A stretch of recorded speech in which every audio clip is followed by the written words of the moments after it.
Graças a Deus, irmãos. Amém. Vou pedir só um instantinho para eu poder me organizar aqui, tá bom?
Vamos lá, graça e paz mais uma vez, bom dia a todos. Vamos dar início então ao estudo dessa manhã. Vamos fechar nossos olhos antes de começarmos. Mais uma vez, fazermos uma oração ao Senhor. Santo Deus, maravilhoso Pai, nós te louvamos, Senhor, nós te rendemos toda a honra e toda a glória, pois somente Deus, Tu és digno. Nós somos gratos por esse dia do Senhor, mais um dia que o Senhor nos concede abrir os nossos olhos e estarmos aqui, Senhor, reunidos como povo Teu, como Tua igreja, para Te servir, Te adorar, Senhor.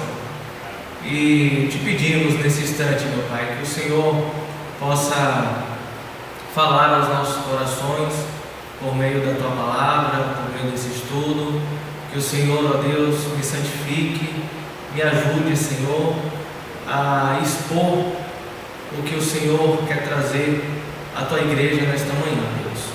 Fala aos nossos corações como cada um de nós precisamos nesta manhã. Em nome de Jesus, perdoa também os meus pecados mais uma vez. Não sou digno de estar aqui à frente, mas a Tua misericórdia, Senhor, renova-se sobre mim a cada manhã, sobre nós, Senhor. Abençoa a Tua igreja, em nome de Jesus. Amém. Meus irmãos, me foi incumbido, no dia de hoje, trazer um estudo a vocês. Me pegou um pouquinho de surpresa, mas eu já tinha um estudo preparado, um estudo que, na verdade, eu já trouxe aqui à igreja, aos irmãos, e visto que já tem um bom tempo, achei por bem trazê-lo novamente, um tema Os irmãos podem estar vendo aí, os irmãos vão me acompanhar. O slide é um tema que a igreja precisa sempre ouvir, sempre meditar, e cada um de nós em particular pensarmos como tem sido a nossa caminhada aqui na igreja, como tem sido nossa caminhada como povo do Senhor. O tema de hoje, o tema que eu trouxe aos irmãos, que eu vou trazer aos irmãos, é esta aplicação prática. Qual deve ser a atitude do crente justificado para com Deus e irmãos na fé? São dois tópicos aí, né? Qual deve ser a atitude de um crente? Qual deve ser sua atitude, minha atitude, que fomos justificados mediante o sangue de Cristo Jesus, primeiramente para com Deus? Qual deve ser sua atitude para com Deus? Reconhecendo que Cristo morreu por você, que você foi justificado mediante o sangue de Cristo Jesus. Qual deve ser a sua atitude diante disso? E não somente isso, mas qual deve ser sua atitude com os irmãos na fé, dentro da igreja, e com aqueles que nos rodeiam também, que são nossos irmãos em Cristo Jesus. É nisso que nós estaremos pensando um pouquinho nessa manhã, ok? Então, quero convidá-los a abrirem suas Bíblias na carta de Paulo aos Romanos, capítulo 12. Enquanto os irmãos abrem, eu quero pedir um pouquinho de paciência. Não tenho muito costume de estar aqui na frente, né? Mas com a graça do Senhor nós iremos andar um pouquinho hoje, caminhar e juntos aprendermos um pouco da palavra. Caso o irmão queira participar, queira falar alguma coisa, só levantar sua mão e estará com a palavra, tá bom? Nós iremos meditar, meus irmãos, então, na carta de Paulo aos Romanos, capítulo 12, do verso 1 até o versículo 8, ok?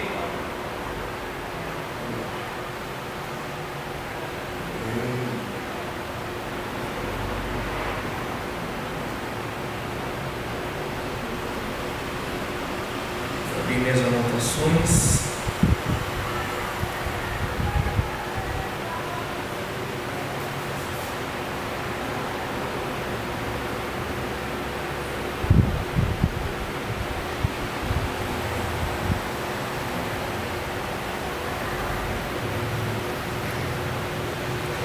Assim diz a palavra do Senhor, leiamos com reverência e temor. Verso 1: Rogo-vos, pois, irmãos, pelas misericórdias de Deus, que apresenteis o vosso corpo por sacrifício vivo, santo e agradável a Deus, que é o vosso culto racional. E não vos conformeis com este século, mas transformai-vos pela renovação da vossa mente, para que experimenteis qual seja a boa, agradável e perfeita vontade de Deus. Porque pela graça que me foi dada, digo a cada um dentre vós, que não pense de si mesmo além do que convém. Antes, pense com moderação, segundo a medida da fé que Deus repartiu a cada um. Porque assim como num só corpo temos muitos membros, mas nem todos os membros têm a mesma função, assim também nós, conquanto muitos, somos um só corpo em Cristo, e membros uns dos outros, tendo, porém, diferentes dons, segundo a graça que nos foi dada. Se profecia, seja segundo a proporção da fé. Se ministério, dediquemo-nos ao ministério. Ou que ensina, esmere-se no fazê-lo. Ou que exorta, faça-o com dedicação. E o que contribui com liberalidade. O que preside com diligência. Quem exerce misericórdia com sabedoria. Amém?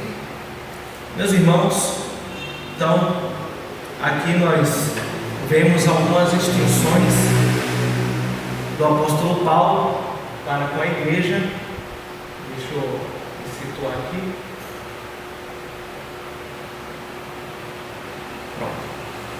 Então aqui, vamos acompanhar o slide.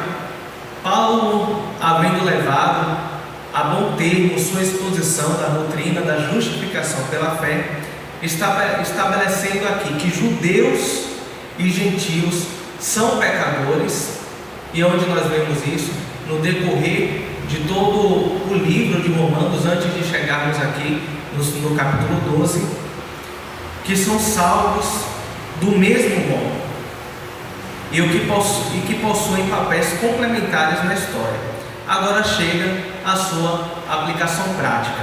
Então, como disse, aqui no decorrer de todo o início de Romanos, em sequência até aqui o capítulo 12, Paulo ele dá essa explicação à igreja, sobre a doutrina da justificação pela fé, estabelecendo aqui que tanto judeus como gentios são sim pecadores, todos são pecadores, todos são dignos da condenação eterna, mas o Senhor nos salvou, o Senhor nos remiu, como disse aqui, fomos justificados por meio do sangue de Cristo Jesus, e todos possuem papéis complementares na história.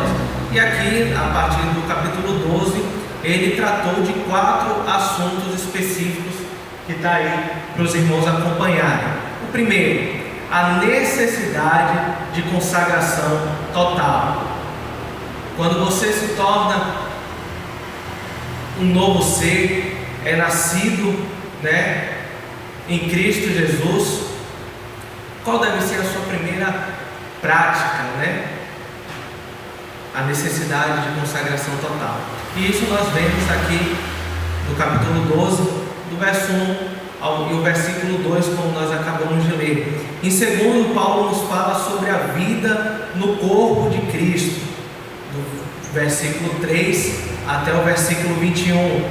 Em terceiro, sobre a responsabilidade, as responsabilidades políticas e sociais, do verso 1 do capítulo 13 até o versículo 14. E por fim, como tratar as controvérsias entre os espiritualmente fracos e os fortes, do capítulo 14, versículo 1 até o capítulo 15, versículo 3. Essas instruções, são estes os 4 assuntos que Paulo ele nos trata aqui a partir do capítulo 12 de Romanos. Porém, hoje, como disse, nós vamos meditar, pensar, esmiuçar aqui a palavra do Senhor, esses versículos do 1 até o versículo 8. Permaneçam com suas Bíblias abertas, pois nós vamos aqui ver algumas palavras de cada versículo que Paulo nos diz. Então, o capítulo 12, meus irmãos, ele é o início do final, na verdade, da carta de Romanos, onde Paulo fez uma exposição completa do evangelho que ele prega. E agora ele vai trazer aplicações práticas para a igreja de Roma. Do versículo 1 ao versículo 2, onde nós iremos nos atentar de início, ele fala da necessidade de transformação diária da nossa mente, para que experimentemos qual seja a vontade de Deus. Então essa é a primeira orientação prática que Paulo ele vai nos trazer aqui no capítulo 12. E em segundo, que é do verso 3 ao verso 8, onde nós iremos analisar, ele fala dos exercícios dos dons espirituais.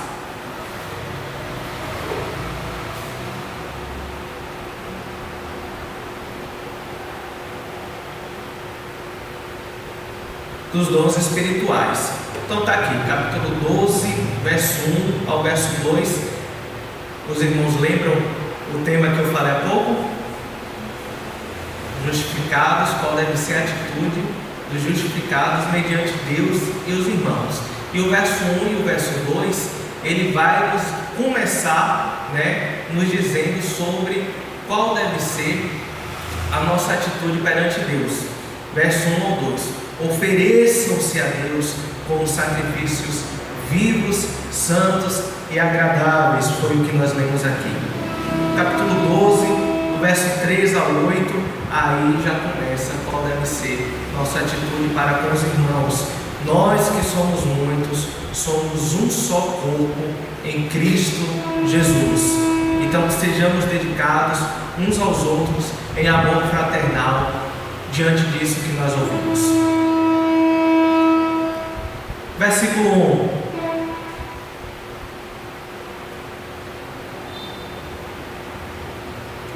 Verso 1. A primeira expressão que Paulo nos diz aqui, vamos ler mais uma vez. Rogo-vos, pois, irmãos, pelas misericórdias de Deus, que apresenteis o vosso corpo por sacrifício vivo, santo e agradável a Deus, que é o vosso culto racional. Antes de continuarmos, vale um adendo aqui, né? Nós iremos estudar versículo por versículo nessa manhã até o versículo 8. Então, vamos iniciar com o versículo 1 aqui, né? E algumas coisas que eu trouxe aos irmãos a partir do verso 1 essa primeira expressão que Paulo nos diz que é exorto. E não só, aqui está escrito exorto, que algumas traduções na palavra do Senhor está com essa palavra, mas na sua Bíblia está escrito aí rogo-vos. Isso indica o caráter não só do parágrafo inicial, mas dos 5 capítulos finais dessa epístola. Os capítulos iniciais não estão completamente destituídos de exortação, mas em seu todo, o que se encontra lá em Romanos capítulo 1, versículo 11, é a exposição, enquanto a exortação é o que aqui os capítulos iniciais não estão completamente destituídos de exortação, mas em seu todo, o que se encontra em Romanos capítulo 1 ao 11 é a exposição da palavra, enquanto a exortação é o que predomina em Romanos a partir do capítulo 12, que é essa sequência que nós iremos dar aqui até o capítulo 16. Então vejam, irmãos, que ele diz aqui rogo-vos. Ele começa com essa palavra rogo-vos. Aqui ele utiliza um apelo altamente emotivo. Rogo-vos, pois. Palavrinha tão pequena essa, não é? Pois. Mas que diz tanto. É como se Paulo estivesse dizendo, em função de tudo aquilo que eu ensinei aonde?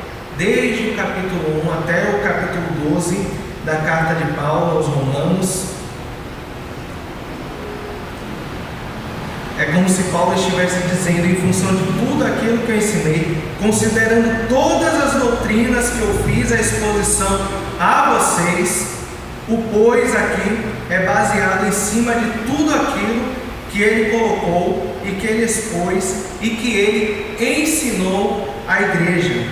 Rogo-vos, pois, considerando então tudo isso, ele fala o quê? Pelas misericórdias de Deus.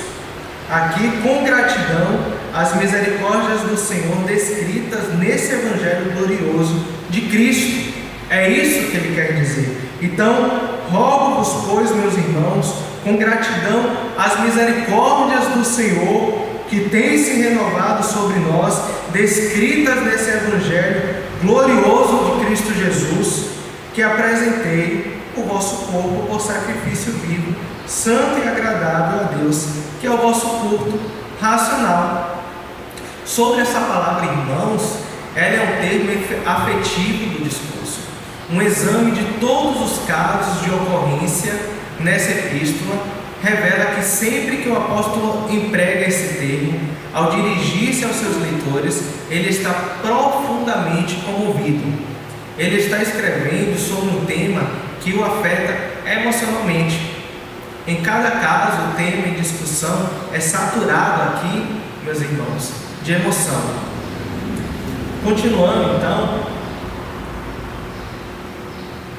no versículo 1, literalmente Paulo exorta os destinatários a oferecerem a Deus o corpo como sacrifício.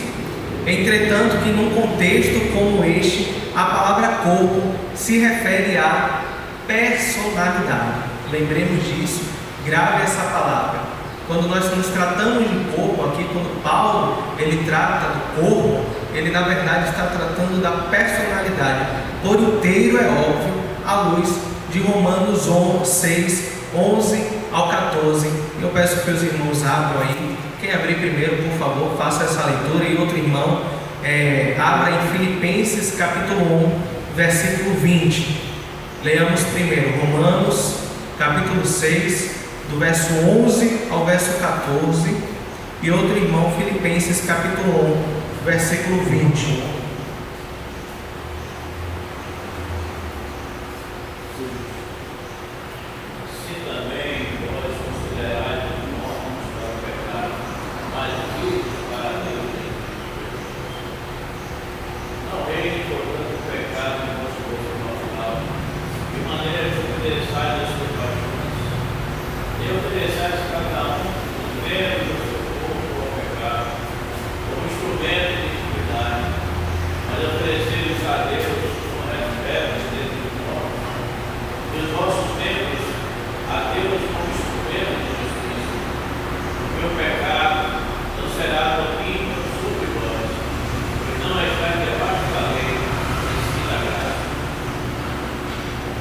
Pode ler outro, por favor? Filipenses capítulo 1, versículo 20.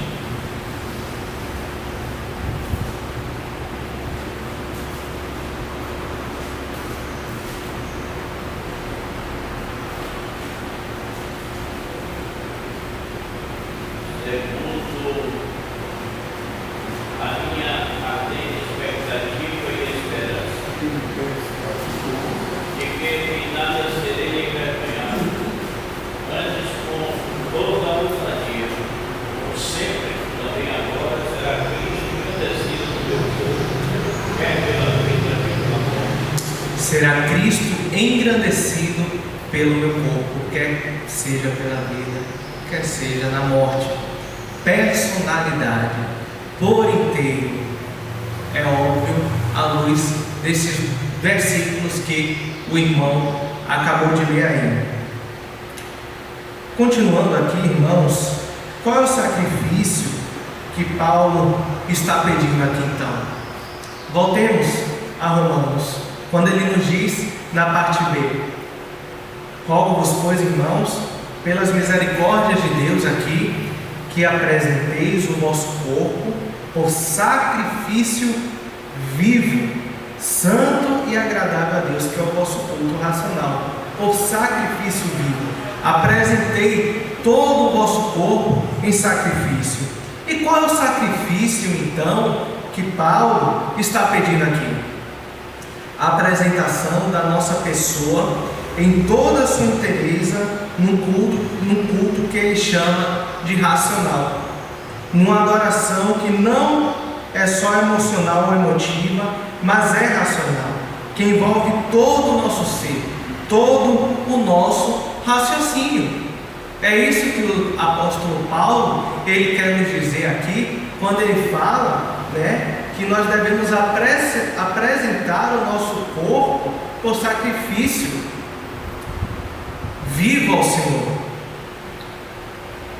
E lembremos então que nós estamos sintonizados com as coisas que Deus quer para nós quando nós estamos com nossa mente aguçada, claramente baseados no Espírito Santo que habita em nós.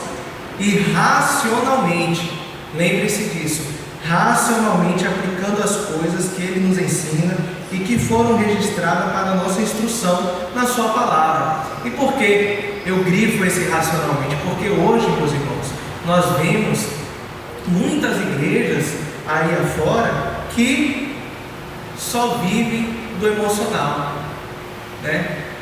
naquele momento, só vive de momento, com aquelas músicas, com aquelas paredes pretas, com o templo totalmente escuro praticamente, colocando todo tipo de instrumento que existe, cantando no culto mais do que levando a palavra, trazendo o povo uma grande emoção, sendo que na verdade não existe conhecimento da palavra. Mas lembremos, como eu disse aqui, que a emoção, sim, meus irmãos, ela tem a emoção, o ser emotivo no templo, no culto, ele sim existe, mas de maneira racional, não como nós vemos aí, não como estão infelizmente espalhadas na maioria das igrejas afora, mas sim de uma maneira racional.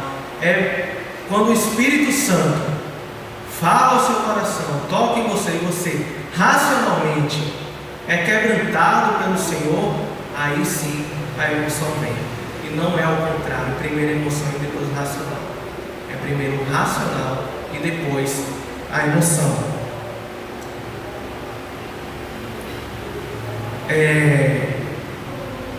Então aqui, diante desse versículo, João Calvino, ele nos diz a seguinte frase referente a esse mesmo versículo que nós estamos lendo aqui. Ele fala, por corpos aqui.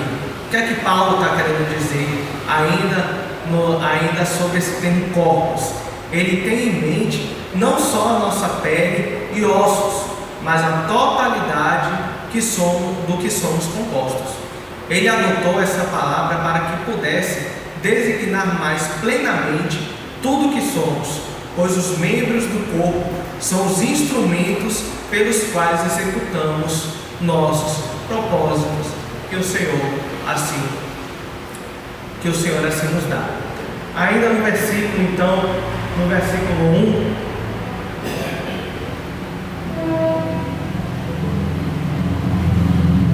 1, ele nos fala, ainda no verso 1, Paulo afirma que esses sacrifícios devem possuir as seguintes características. Nós vemos aqui o que é o sacrifício, mas quais são as características desse sacrifício? Sermos vivos de maneira santa e agradáveis ao Senhor. Vivos, ou seja, devem proceder da nova vida no interior do crente. Santos, o produto da influência santificadora do Espírito Santo. É isso que nos torna vivos e agradáveis ao Senhor. Não só aceitamos por Deus, não só aceitos por Deus, mas muito sinceramente oferecidos àquele a quem os crentes se dedicam. Então, que apresenteis o vosso corpo por sacrifício santo, vivo, santo e agradável a Deus, que é, como ele termina, o vosso culto racional. Diante disso tudo, que nós apresentemos então ao Senhor um culto racional. Mais no começo, a palavra, praticamente, sacrifício do irmão falou aí, das pessoas na igreja. E aqui, quando eu vejo falar do sacrifício, o sacrifício de Paulo, quando ele se tornou cristão, ele teve que estar num teste, né? Ele ficou cego. Ele ser um cristão, ele ficou cego. Jesus escolheu ele, e você vê que Ananias disse assim: "Oh, Senhor, esse homem não é bem visto, no nosso povo."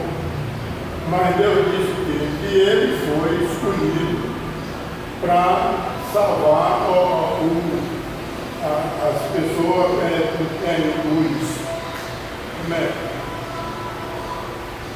da primeira versão que o Senhor deu ali, que era para Paulo salvar os gentios, porque os gentios não eram bem vistos, eles não tinham nada com aquele povo, que os gentios como se fosse um povo ruim, que só praticava o mal. Então, quando Paulo foi resgatado por Deus, ele veio para salvar a vida dos gentios. No início eu disse assim, gentis, não gentis, né? Não, os dois. Sim. O senhor colocou aí. Os dois e Deus eram o mesmo para todos eles. Sim. E Deus era para nós somos criatura dele, somos filhos dele. Ele não podia abandonar os seus filhos. Mas não tinha, só que esse povo era rebelde. Os gentios não tinham uma vida com Deus. Através do resgate de Paulo, que nós, os gentios, perderam a palavra de Deus. E agora, a outra da igreja, como o senhor falou aí, eu vejo que o sacrifício de Cristo foi muito doído. Mas só que muitos de nós estamos na igreja não olhando a força da dor que Jesus teve na cruz para nos salvar. Às vezes o serviço do Senhor não está sendo feito corretamente, nem aqueles discípulos dele estão fazendo. Eles estão deixando a coisa correr à vontade. Não é? É tanto que nós, quando olhamos, Deus escolheu tantas pessoas como eu, o Senhor, nós fomos escolhidos por Deus. Nós enfrentamos porque sabemos do sacrifício de Cristo. Mas tem gente que parece que vem à igreja o dia que eu posso, mas o dia de Deus é um dia especial. Nós temos que tirar o dia dele para ele, ao lugar que ele formou, aprontou através de Davi e o filho Salomão, na primeira igreja, para nós vir para cultuar o nome dele. Para nós se sente alegre, satisfeito de fazer isso. Agora, para quem não vem, só vem de caju é sacrifício, porque não tem amor, aquele amor dentro de si, cultuar o nome do Senhor. Sim? Amém. Então, continuando aqui, ainda no versículo 1, né, Paulo, ele diz que nós devemos apresentar por sacrifício, né, vivos, santos e agradáveis ao Senhor, porque um culto, né? E aqui vamos analisar um pouquinho esse termo culto. A oportunidade para culto, primeiro, em conexão com o templo, foi outro sublime privilégio que ele nos trouxe aqui.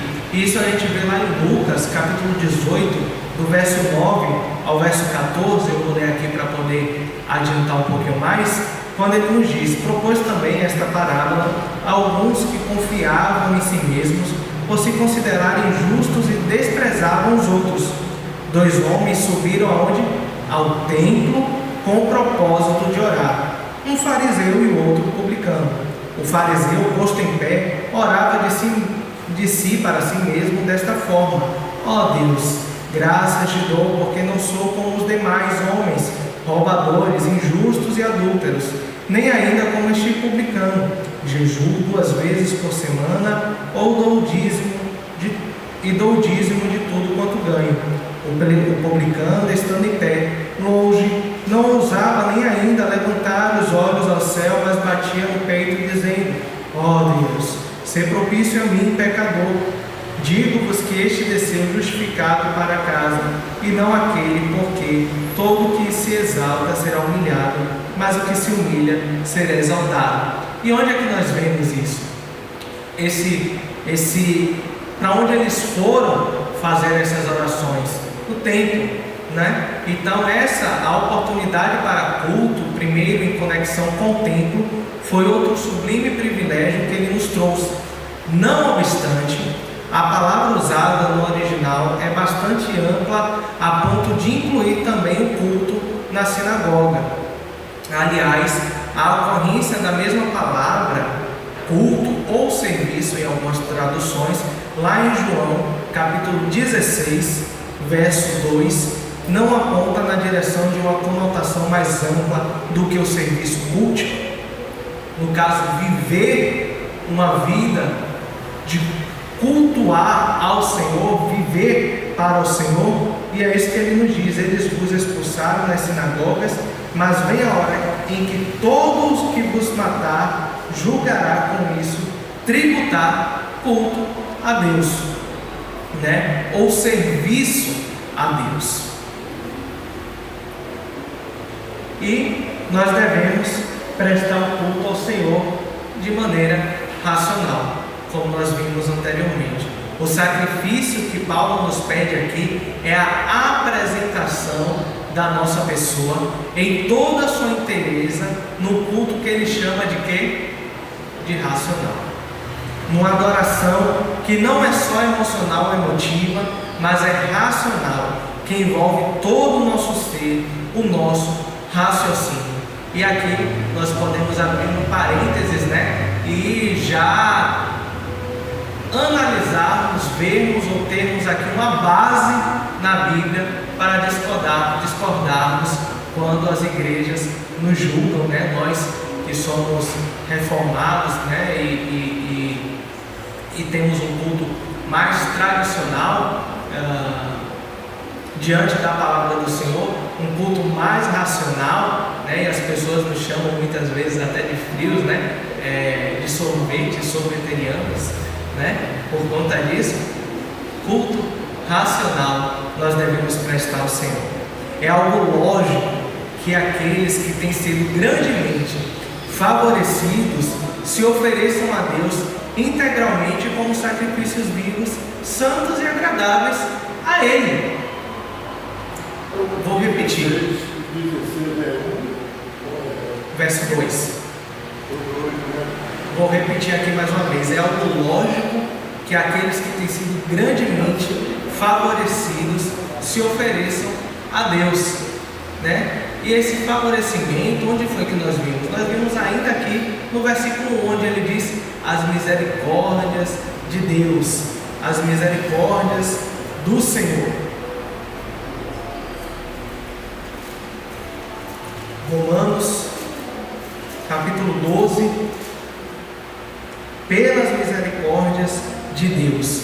Então, diante disso, né, diante deste feito grandioso das misericórdias do Senhor, né, que tem nos alcançado, nós devemos oferecer a esse mesmo Deus em retribuição integralmente, como sacrifícios vivos, santos e agradáveis, um culto que seja racional. E aqui, né, nós falamos um pouquinho sobre a misericórdia de Deus. Voltamos aí para a parte B do versículo 1 ainda. Por conseguinte, quando nesse contexto ele menciona a grande misericórdia de Deus, estaria referindo-se à maravilhosa bondade de Deus descrita nos primeiros 11 capítulos desta carta, que nós não lemos aqui, mas recomendo hoje, dia do Senhor, quando chegar em casa, tente ler, tente meditar, parando um pouquinho, né, para pensar sobre este estudo nessa manhã. Pegue lá a carta de Paulo aos Romanos, a partir do capítulo 1, leia, medite sobre isso no dia de hoje, sobre o que? O que é que Paulo nos mostra, o que é que Deus revela a nós a partir do capítulo 1 até o versículo 12. Que misericórdias são essas? A sua bondade. E nós vemos isso em Romanos capítulo 2, 4. A sua paciência. Romanos 9, 22, 11, 22.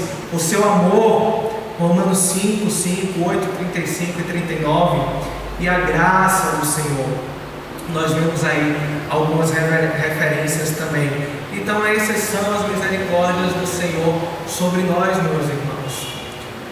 Quando nesse contexto ele menciona a grande misericórdia de Deus, que Ele nos trouxe, que ele se referiu, né, sobre a sua bondade, sobre a bondade de Deus, descrita nestes primeiros 11 capítulos, prestemos então um culto ao Senhor, que seja um sacrifício vivo, santo e agradável ao nosso Deus, pelas misericórdias, pela bondade do Senhor, pela paciência do Senhor para conosco, pecadores e merecedores, que pecamos todos os dias contra Ele, o amor de Deus, a graça de Deus, que renova-se sobre nós a cada manhã.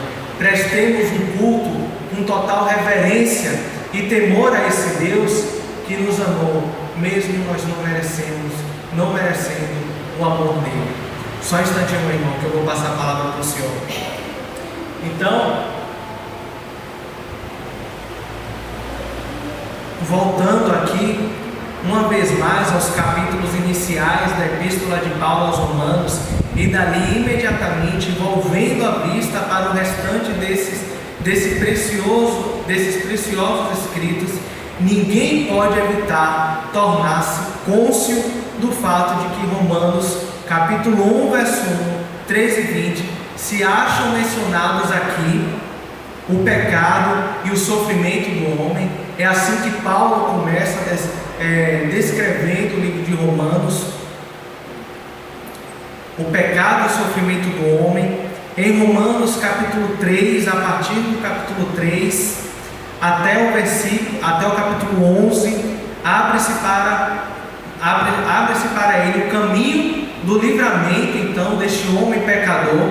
E em Romanos, a partir do capítulo 12, demonstra-se ao crente resgatado como, por meio de uma vida de gratidão a Deus, o homem deve responder com uma vida útil, direcionada para os filhos de Deus e, de fato, para todos em geral.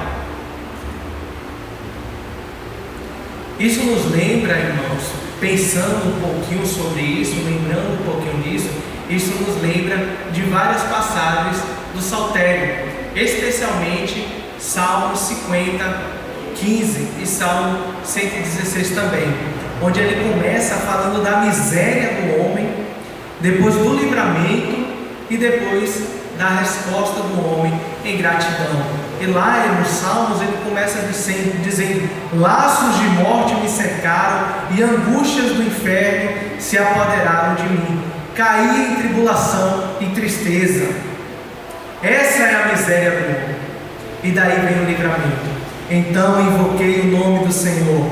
Ó Senhor, livra minha alma. Achava-me prostrado e Ele me salvou. E em resposta à salvação que o Senhor nos deu da nossa miséria, de nos tirar da miséria, nós temos então um coração quebrantado, um coração de gratidão ao nosso Deus, que Ele nos diz lá no Salmo: tomarei o cálice da salvação e invocarei o nome do Senhor, cumprirei meus votos ao Senhor na presença de todo o seu povo.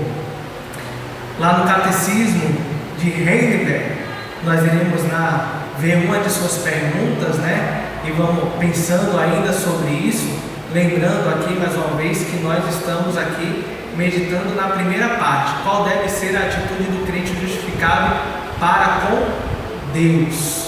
Aqui ainda não chegamos com os irmãos, para com Deus.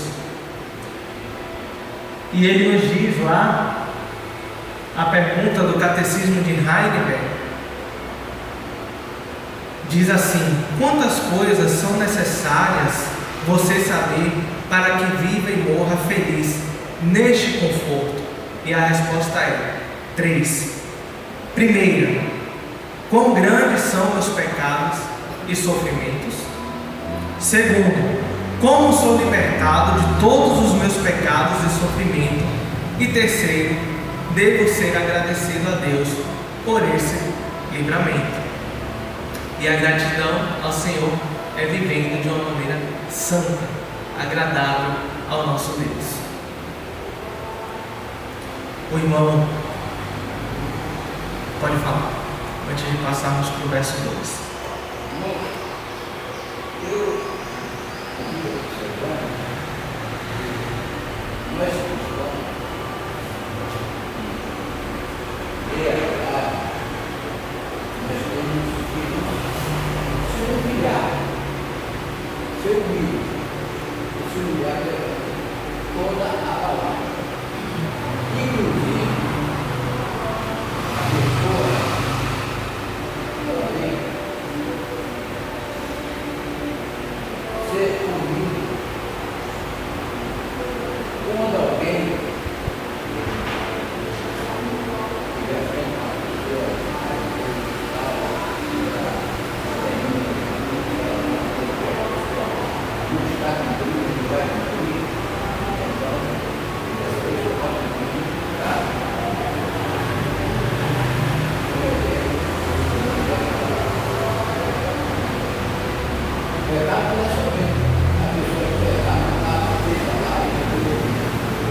alimentado, estava lá de manhã, levantou, se alimenta, dobra o joelho, coloca os problemas para voltar no Senhor, e o lado de se alimentar a palavra de Deus, todo dia. Eu creio que no se alimenta da palavra de Deus, está intercedendo, e o Senhor conseguiu também produzir mais aqueles que estão necessitados, aqueles que estão encarcerados, aqueles que estão nos hospitais, no cinema dessa pessoa, então, olha, somente assim, as pessoas, olha também, alguns mais que estão necessitados, tem muita gente aí também que está aí na dia aí, passando de lugar, necessitado, tem que olhar para as pessoas. Esse é o seu Deus,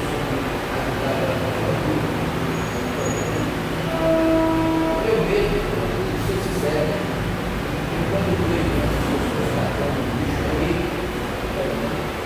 eu fico, teve nós tratando o bicho ali, eu chamei ela e falei, passando em casa, está hora, vai lá em casa. Passou lá,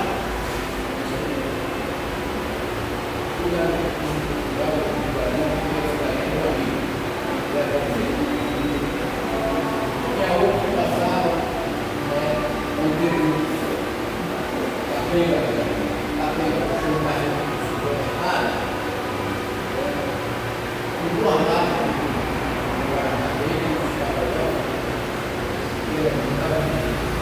ele na hora, ele voltou, ele guardou,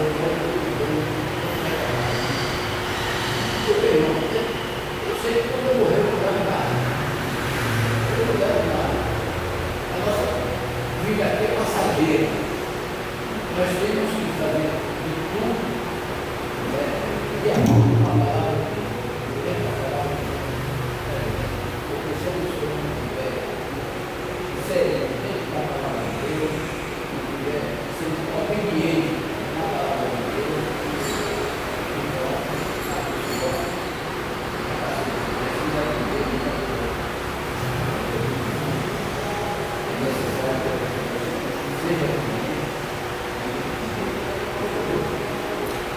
Isso daí que o irmão falou, né? O senhor falou sobre duas partes aí, a questão da contribuição, né? Que nós vamos ver isso no final desses versos, e sobre esse viver, né? Para a glória do Senhor, foi o que o senhor estava dizendo aí. E isso, de fato, nós vimos aqui há pouco, né? É cultuar o Senhor. Quando Paulo aqui ele se refere ao culto, ele sim, de fato, está falando aqui do culto no templo, mas nós vimos aqui, né, que ele aponta em uma direção, ele dá uma conotação mais ampla do que o serviço cultico, né, que é viver a palavra do Senhor. Você está cultuando ao Senhor diariamente, não somente na igreja, mas diariamente com sua vida, vivendo para a glória de Deus. Isso é cultuar ao Senhor, meus irmãos. Vamos continuar aqui então, partindo para o versículo 2, os irmãos estão com suas Bíblias abertas, e no verso 2 ele diz: e não vos conformeis com este século, mas transformai-vos pela renovação da vossa mente, para que experimenteis qual seja a boa, agradável e perfeita vontade de Deus. E aqui o apóstolo Paulo, ele compara a igreja a um corpo. Me adiantei aqui. Verso 2. E ele continua no verso 2, que nós não devemos nos conformar, não devemos tomar a forma deste século, desta era, desta civilização na qual nós vivemos, deste mundo tenebroso. Não, irmãos, a nossa forma é diferente. Nós temos que nos transformar pela renovação da mente, no entendimento, conhecimento da lucidez, para que experimentemos assim qual seja a boa, agradável e perfeita vontade de Deus.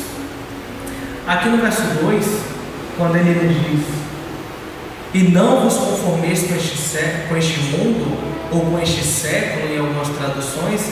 A palavra mundo aqui significa o caráter e a conduta do ser humano. Esse é o que ele está querendo dizer com esse termo mundo: caráter e conduta do ser humano.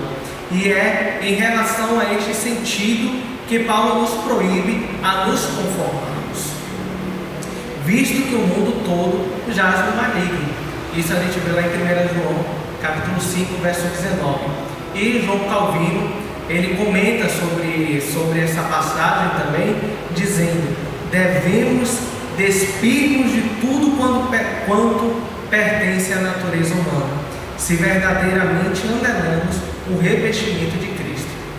Então isso é um fato. Se você verdadeiramente anela, e preste atenção nisso, se verdadeiramente você anela o revestimento de Cristo Jesus, então é necessário que você queira e se despir de tudo quanto pertence à natureza humana. É você de fato não se conformar com este mundo. É isso que ele nos diz. É você não se conformar com o caráter e a conduta do ser humano. É você não estar no meio deste povo incrédulo, se conformando ou aceitando as coisas que este povo faz. E às vezes, meus irmãos, abrindo um adendo aqui, às vezes nós aceitamos até mesmo com riso, com um sorriso, quando nós estamos aí em nossos trabalhos, ou na faculdade, ou no colégio, ou na rua, e você que é crente, chega seu colega, seu amigo ali, fala alguma besteira, né?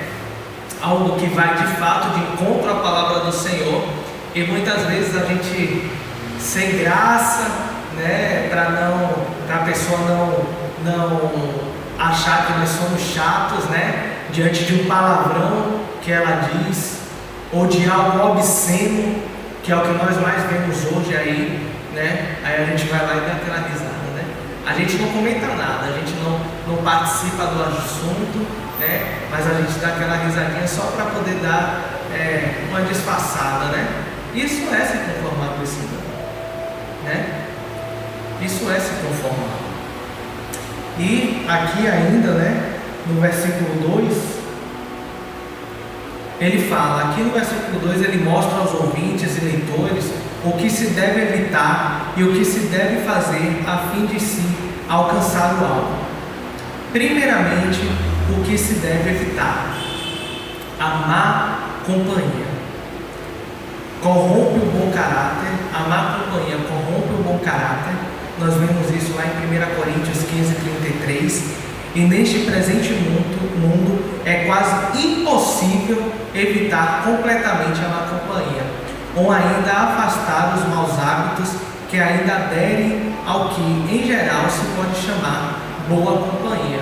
E de fato, é o que eu falei há pouco, né? Infelizmente, nós não temos como evitar, né? Seja em nosso trabalho, seja no curso, seja na faculdade, seja no colégio, seja na rua, seja até mesmo com nossos familiares que não são cristãos, né? Que não temem ao Senhor. Infelizmente, é praticamente impossível nós evitarmos a má companhia, mas devemos tomar cuidado em nos aproximar demais, porque a má companhia, ela corrompe o bom caráter. Então, primeiramente, o que se deve evitar, meus irmãos, neste mundo, é a má companhia. É isso que ele quer nos ensinar aqui, quando ele fala para nós não nos conformarmos com esse mundo.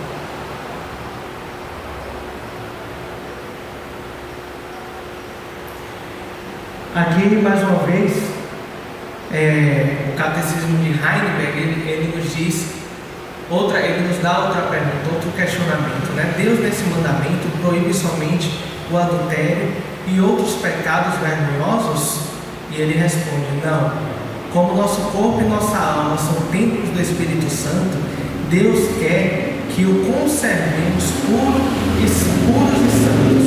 Por isso, ele proíbe todos os atos, gestos, palavras, pensamentos e desejos impuros, e tudo que possa atrair o homem para tais pecados, né? Então a má companhia, ela pode nos trazer isso, né? Nos trazer a cometer esses pecados. Por isso ele proíbe todos os atos, todos. Não existe, né, essa de, isso daqui eu posso revelar, meus irmãos. É tudo. Gestos, palavras, pensamentos e desejos impuros. E às vezes a gente acha que por sermos cristãos, né, por estarmos ali na palavra de Deus, nós não vamos cometer alguns desses pecados, mas a má companhia, ela pode trazer isso a nós. Ela corrompe o bom caráter, como nós vimos. Só um momentinho. Certo, ok. Meu irmão, no instante que o senhor fala, eu só vou concluir essa parte aqui pra gente, porque o tempo já está se delongando. Então, continuando aqui, quando Paulo diz, e não vos conformeis com este mundo, ou, e não permitam que se amoldem segundo o padrão desta era má, ele está advertindo a membresia de então e de agora contra entregar-se às várias manifestações de mundanismo por meio do qual se vêem constantemente cercados, tal como o uso de linguagem suja ou ofensiva, entoar músicas obscenas, leitura de livros torpes, associar-se em termos íntimos com companheiros mundanos, etc. Então, que nós não nos permitamos, né, nos amoldar segundo o padrão desta era má, que se envolve em todo esse contexto. A principal razão porque Paulo adverte os leitores para que não se conformem ao padrão deste mundo é que o alvo principal do homem não deve ser jamais viver somente para si mesmo. Deve fazer tudo para a glória de Deus. Vamos rapidamente abrir em 1 Coríntios, já estou terminando. 1 Coríntios capítulo 10, verso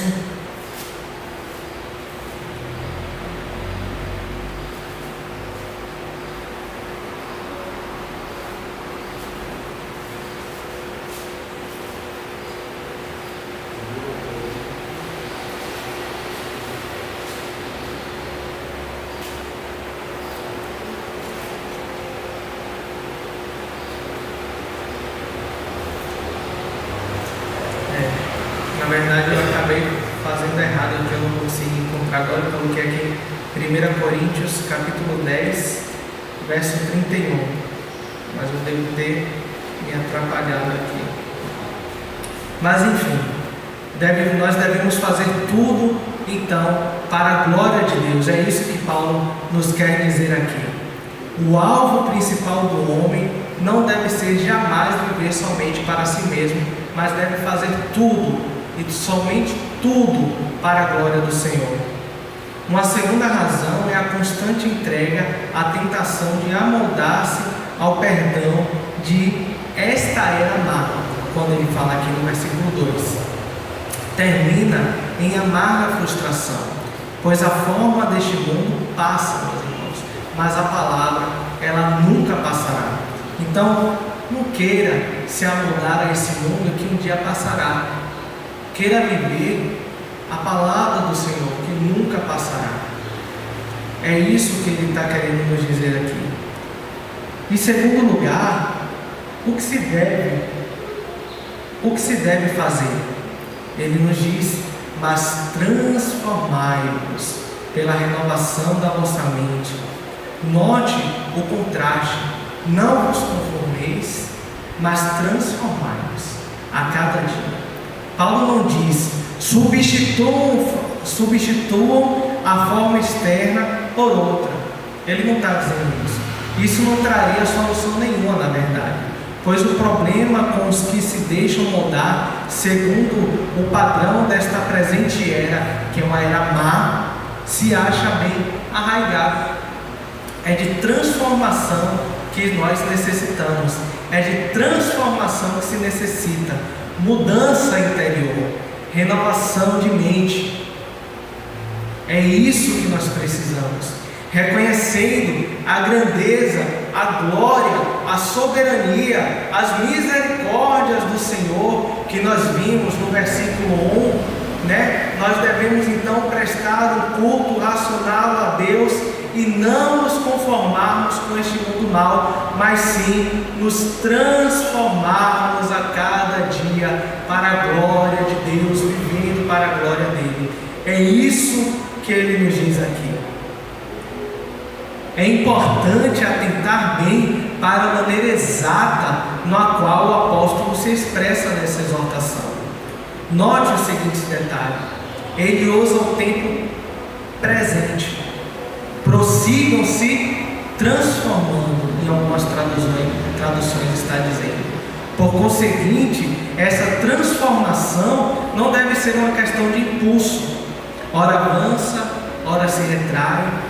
Na verdade, ela tem que ser contínua.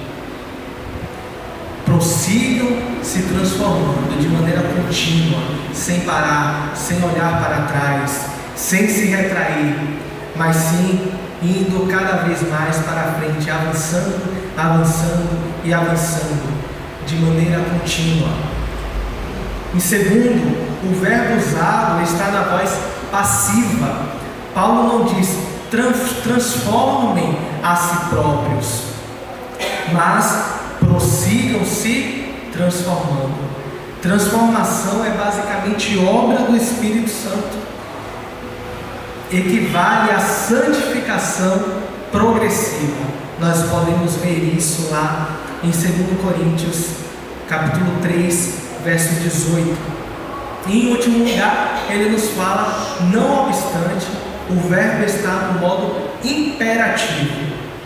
Ele está no presente, ele está no passivo, mas não obstante, o verbo aqui está no modo imperativo.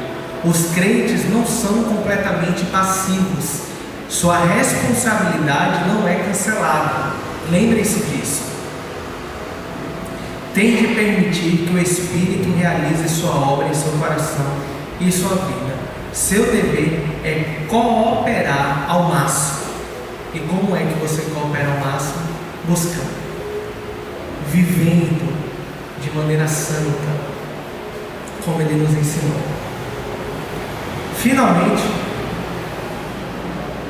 o apóstolo descreve o glorioso resultado dessa transformação contínua, e é para que provem qual a vontade de Deus.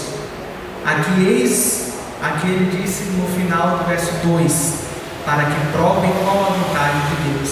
E eis uma afirmação importantíssima que ele nos diz. Ela mostra que para discernirem a vontade de Deus para a sua vida, os crentes não podem apenas depender de sua consciência. A consciência é de fato muito importante, mas ela tem de retornar constantemente à escola da Escritura, a fim de receber a instrução do Espírito Santo.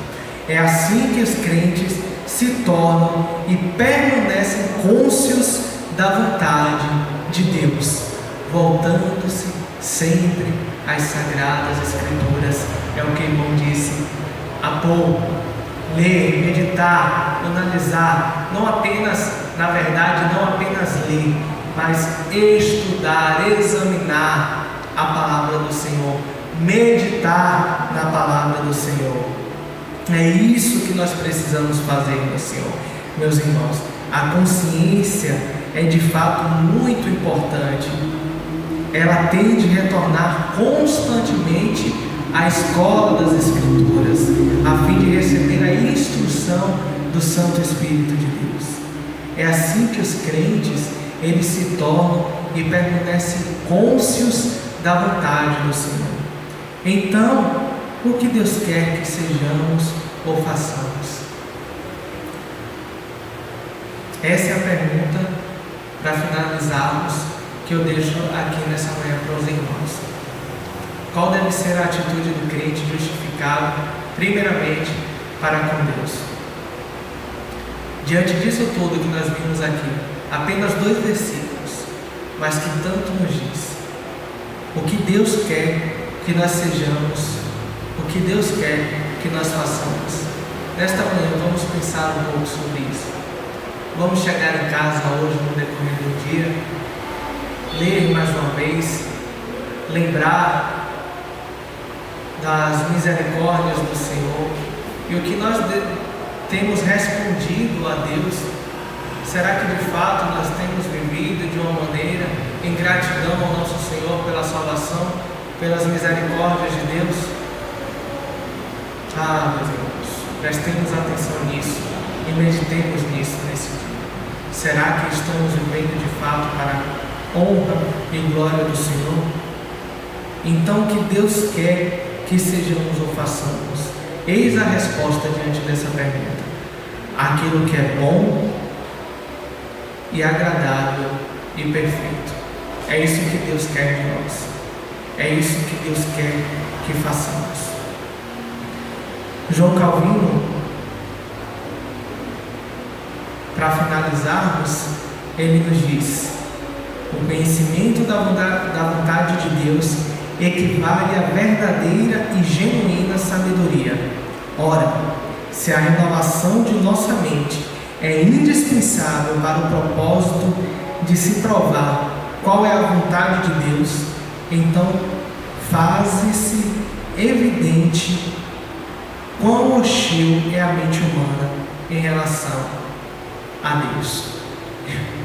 De fato, se a renovação de nossa mente é indispensável para o propósito de se provar qual é a vontade de Deus, então faz-se evidente quão hostil é a mente humana em relação a de Deus.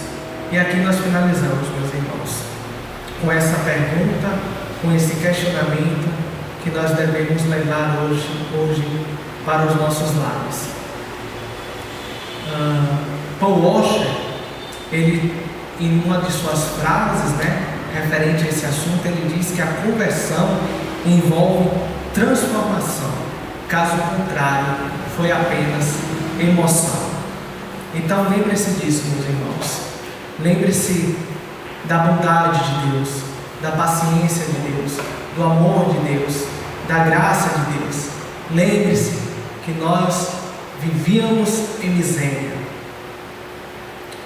que nós fomos libertos pelo Senhor e que com gratidão nós devemos adorar o Senhor.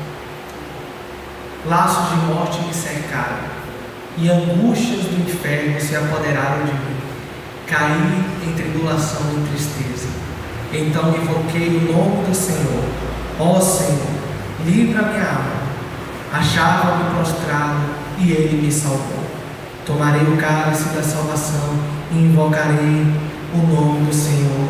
Cumprirei meus votos ao Senhor na presença de todo o seu povo. Qual deve ser a atitude do crente justificado para com Deus? Adorar, servir, prestar culto ao Senhor de maneira racional. Aquilo que é bom e agradável e perfeito ao nosso Deus. Que Deus nos abençoe, meus irmãos. Que Deus tenha misericórdia de nós e que vivamos então para a honra e para a glória do nosso Deus. Amém? Amém. Esse foi o estudo dessa manhã. Se Deus permitir, outro dia, na verdade, tem bastante slide ainda aqui, não acabou não, viu? Eu falei que era até o versículo 8, mas pelo visto, não deu não. Eu achei que eu ia ser um pouquinho curto no estudo de hoje, que ia acabar cedo, mas pelo visto passou o horário, Conseguimos ver, mas louvado seja Deus que esses 2 primeiros versículos nós aprendemos um pouquinho de como devemos responder ao Senhor em gratidão a tudo isso que Ele tem feito por nós. E a partir de um próximo estudo, não sei se no próximo domingo eu estarei aqui trazendo o estudo de manhã, vou ver com os presbíteros, mas caso eu esteja, nós iremos continuar. Hoje nós vimos qual deve ser a atitude do crente justificado para com Deus. E no próximo estudo nós vamos ver qual deve ser a atitude do crente justificado para com os irmãos. Hoje foi para com Deus, no próximo é para com os irmãos. Então venham, estejam presentes, para nós olharmos um pouquinho para nós mesmos, para aquele que está ao nosso lado e pensarmos: o que será que eu tenho feito para com aquele que está ao meu lado? Para com meu irmão em Cristo Jesus. Vamos pensar um pouquinho sobre isso, né? Que se segue até o versículo 8, amém? Vamos mais uma vez ficar em pé e orarmos para finalizarmos.